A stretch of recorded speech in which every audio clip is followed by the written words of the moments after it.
waxaa la sheegay caruurta alaabahan ay ku ciyaaraan inuu u soo iibino waxyaabahan suufsuufka dubduubka iyo waxyaalaha xawayaan nooc doonaba ha u ekaadee suufsuufka ilmaha inta loo soo iibiyo ay ilmuhu ku ciyaaraan guriga u keeno inay ku jiraan bacteria aad u fara badan oo ilmuhu uu ka qaadi karayo cudurro gudbin karaya oo ilmihii uu ku ciyaaray yani ilmaha yar ee ku ciyaaray uu cudur ka qaadi karo waa iska qiyaas kartaa ilmaha marka wax loo soo iibiyo waxaasna uu ku ciyaarayo wuxuu gashanayaa afka hadduu rabo wuu qaniinayaa hadduu rabo wuu dhunkanayaa hadduu rabo wuu qoynayaa dee sharaabka uu cabayo caanihi waxaasuu taabsiinaya wixii oo qoyin buu afka gelinaya hadduu rabo afkuu gashanaya dee afkiisii baaba ilmaha yar qoyin soo maaha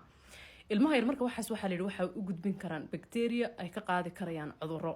maxayna la gudban marka inagu waxaan samayn karna maxay tahay haddaynu hooyooyin nahay ilmihii wixii lagu ciyaaray waan usoo gadaynaa waa qasab oo ilmihii waxaa loo soo gado waa qasab dee adoo suuqa marayo arkaya ii gad buu kuleeya adaa usoo gadaya waad kaga farxinaysaa waan u keenina laakiin markaad soo gadid shaygaas khaasatan waxyaabahan suufsuufkahe dubduubka iyo waxyaabahaasa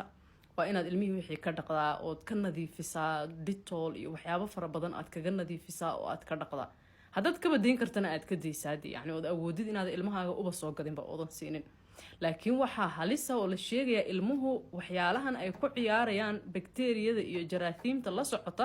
cudurro inay ka qaadaan mararka qaar oo macquul tahay ilmo fara badan oo caafimaad qaba shay yaroo lagu ciyaarayo toys inta loo soo gado toyskaas inuu xanuun ka qaadaba